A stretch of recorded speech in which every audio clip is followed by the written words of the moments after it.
जय गुरु जी, शुक्राना गुरु जी, अनंतम अनंतम शुक्राना मेरे गुरु महाराज जी। गुरु जी के चरणों में कोटि कोटि प्रणाम और सारी संगत को जय गुरु जी। जय गुरु जी। संगत जी आइए हम सब मिलकर गुरु जी का मंत्र जाप करें। ओम नमः शिवाय, शिव जी सदा सहाय। ओम नमः शिवाय, गुरु जी सदा सहाय। ओम नमः शिवाय, शिव जी सदा सहाय। ओम नमः शिवाय, गुरु जी सदा सहाय। जय गुरु जी, शुक्राना गुरु जी। संगत जी, गुरु जी हर पल हमारे साथ रहते हैं, हर पल हमारा ध्यान रखते हैं, हम पर कभी कोई मुसीबत नहीं आने देते। इसलिए जब आप गुरु जी की शरण में जाते हैं तो आपके सभी दुख गुरु जी हर लेते हैं और हर पल साथ रहकर आपकी रक्षा करते हैं। आप कभी भी अपने आप को अकेला मत समझना, क्योंकि गुरु जी हर पल आपके साथ रहते हैं। कभी दुखी मत होना, क्योंकि दुख तो गुरु जी आपके पास आने ही नहीं देंगे। अगर दुख आने भी लगेगा तो गुरुजी उसे बहुत दूर कर देंगे। आपका जीवन बहुत अच्छा बन जाएगा। आपका जीवन पहले से बहुत ही अच्छा हो जाएगा कि आप हर समय अच्छा महसूस करेंगे और हर समय गुरुजी को अपने पास ही महसूस करेंगे, क्योंकि गुरुजी तो हर पर साथ ही रहते हैं संगत जी। जय गुरु जी, शुक्राना गुरु जी। आज का सत्संग गुरुजी की प्यारी बेटी ने शेयर किया है। उन्होंने व्हाट्सएप पर सत्संग रिकॉर्ड करके भेजा था। जैसे उन्होंने रिकॉर्ड करके भेजा मैं वैसे ही आपके सामने प्रस्तुत करूँगी गुरु जी की प्यारी बेटी का सत्संग। ओम नमः शिवाय, शिव जी सदा सहाय। ओम नमः शिवाय, गुरु जी सदा सहाय। जय गुरु जी। सारी संगत नु जय गुरु जी। संगत अंटी नु जय गुरु जी। हे मेरे परम पिता परमात्मा, मेरे सतगुरु महाराज जी, आपके चरणों में कोटि कोटि नमन। मेरा ये शुक्राना अपने मायके की तरफ से भी है और ससुराल की तरफ से भी है। मायके की तरफ से मेरे भाई और मेरी माँ का है। तो मेरे गुरु महाराज जी, सबसे पहले मैं अपनी माँ से ही शुरुआत करती हूँ। अचानक एक दिन मेरी माँ 20-22 दिन हो गए अब तो बीमार हो गई बहुत ज़्यादा। उन्हें हॉस्पिटल लेकर गए। एक हॉस्पिटल में लेकर गए जहाँ कोई सुविधा नहीं है। नाम के तो हॉस्पिटल हैं सरकारी, लेकिन वहाँ ना कोई डॉक्टर अच्छे हैं ना कोई मशीन है। लेकिन 3 दिन वहाँ रही, बस ग्लूकोज चढ़ाते रहे। कोई पता नहीं बीमारी का कि क्या है से क्या नहीं है। फिर जब उन्हें पता नहीं चला तो उन्हें रेफर कर दिया हमीरपुर। हमीरपुर भी एक हमारा सरकारी हॉस्पिटल है, लेकिन नाम के हॉस्पिटल हैं। दवाइयाँ सारी बाहर से मिलती हैं। जो भी इंजेक्शन या दवाइयाँ या कोई भी अल्ट्रासाउंड एक्सरे वगैरह करवाने हो तो बाहर करवाएंगे। तो किस नाम के वो सरकारी हॉस्पिटल है। अगर कोई गरीब हो कि कोई ये तो वो तो करवा भी नहीं सकता। सरकार ने तो उसे ऐसे तभी तो बनाए हैं हॉस्पिटल, जो अंदर सुविधा मिलेगी तभी तो। अगर सारी दवाइयाँ और अल्ट्रासाउंड एक्सरे और भी ज़्यादा जो भी एमआर जो भी अगर बाहर से करवाने हैं तो फिर उस सरकारी हॉस्पिटल का क्या फ़ायदा। लेकिन फिर भी जो लिखते गए वो हम बाहर से करवाते गए। पता नहीं 5-6 हज़ार लगा, 7 हज़ार लगा मेरी माँ के ऊपर। मेरी बहन और जेठानी भी है, वो चले गए पहले और वहाँ मम्मी के पास। तो उन्होंने हमीरपुर में ही जब रेफ़र किया सुजानपुर से हमीरपुर को, तो हमीरपुर के पास वहाँ गई। तो 2 दिन या 3 दिन वहाँ रही।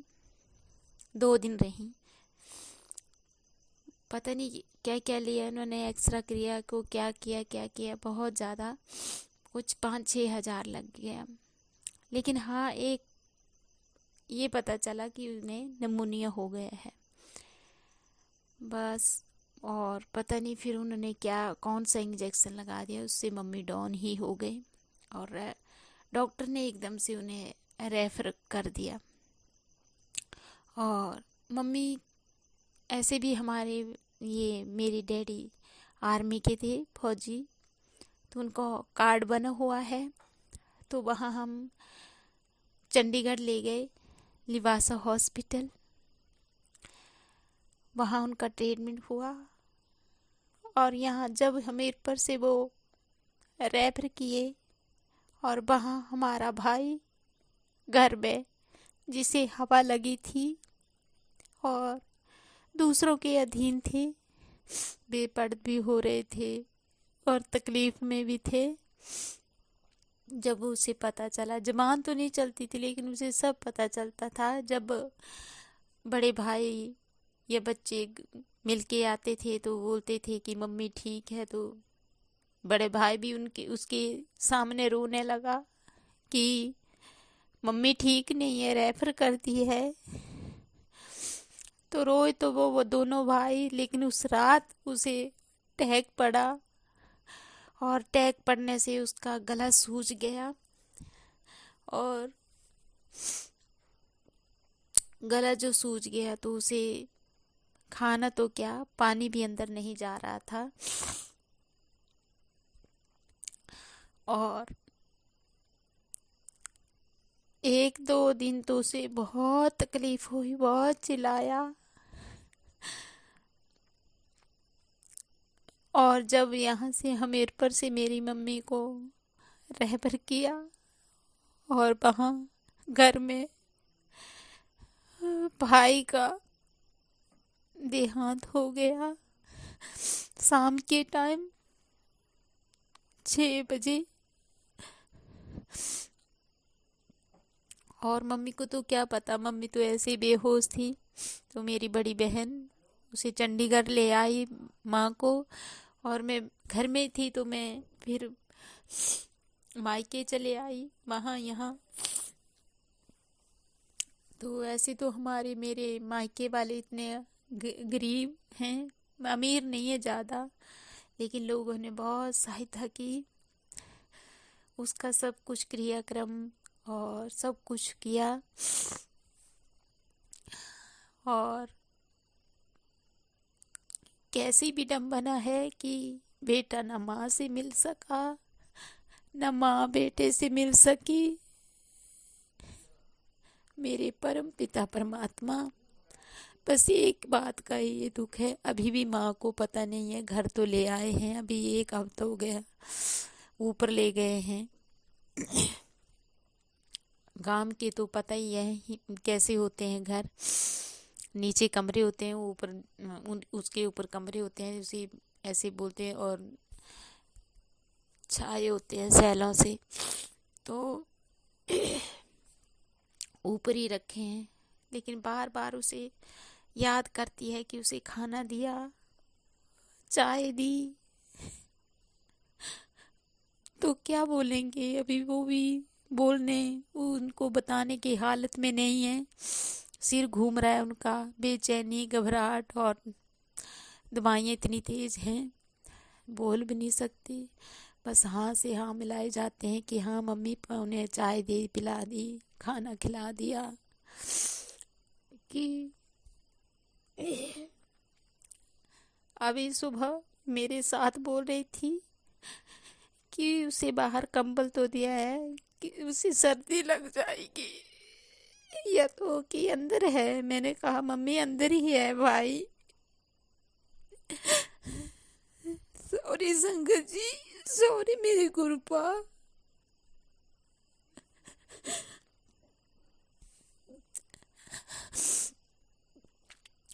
बस इस बात को दुख है कि मेरी माँ को नहीं है पता, और मेरे भाई चलो बेपर्द तो हो रहा है था, लेकिन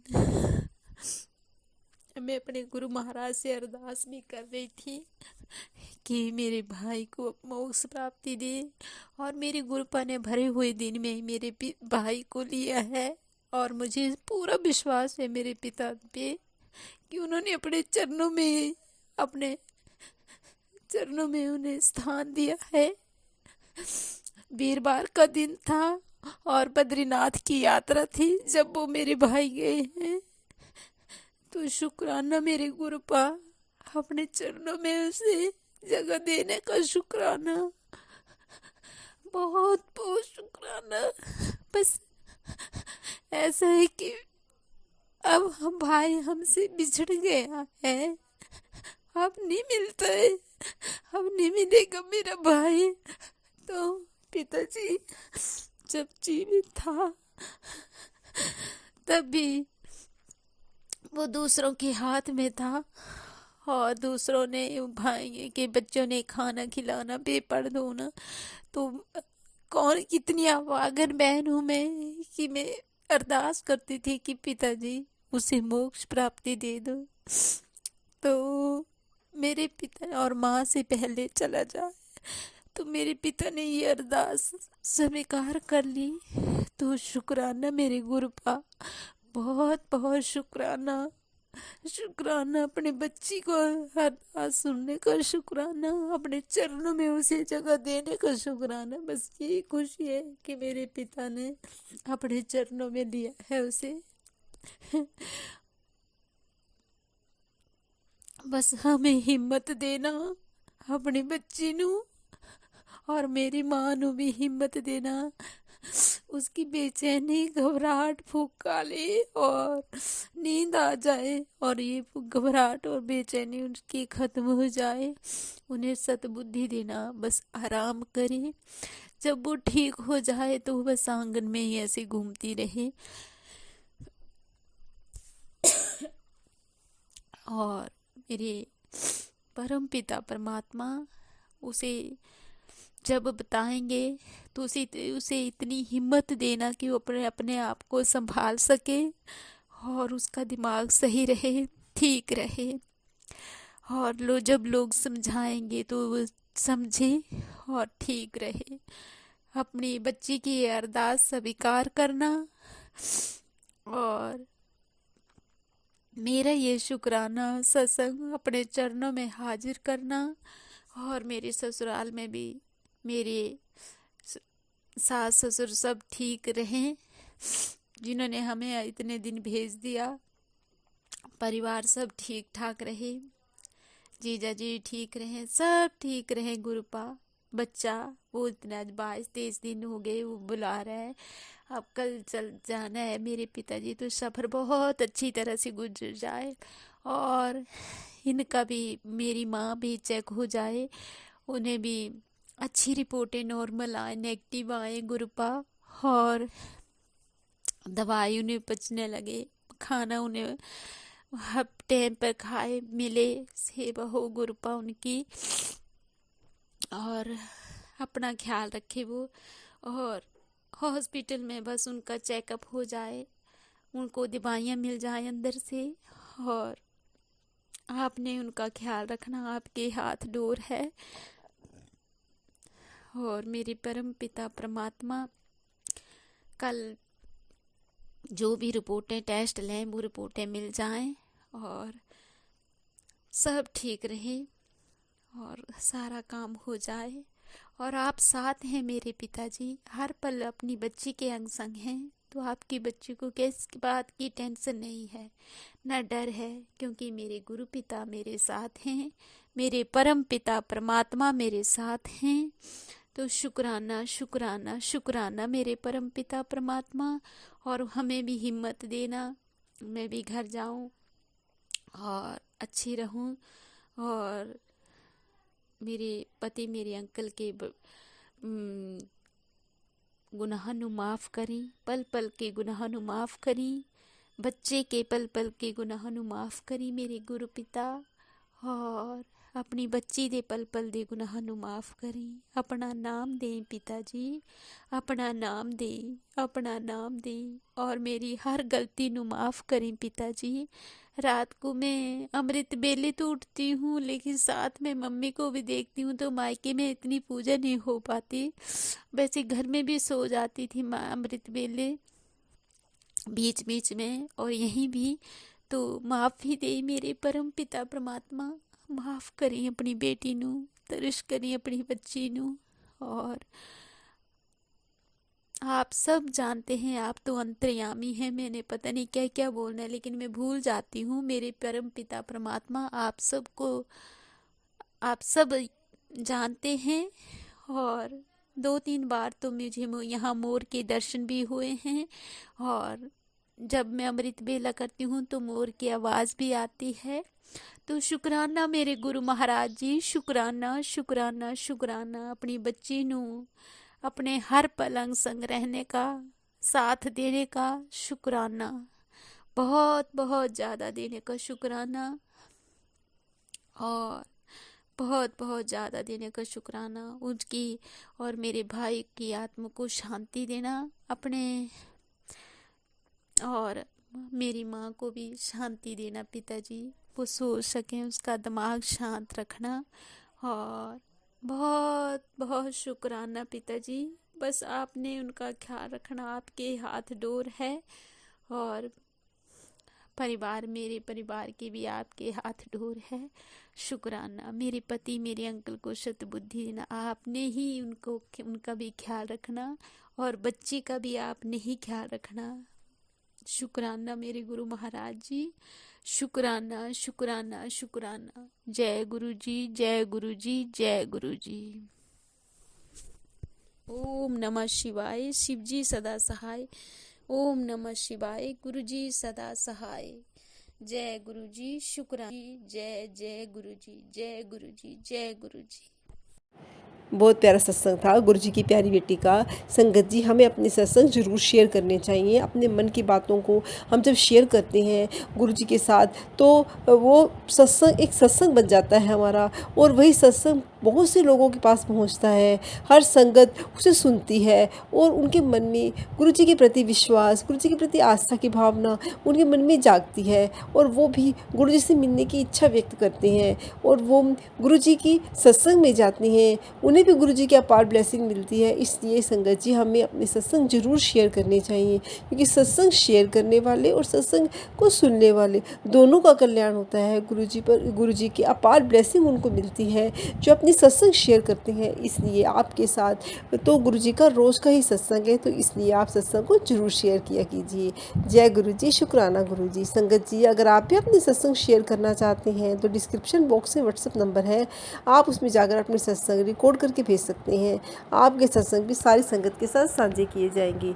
जय गुरु जी, शुक्राना गुरु जी।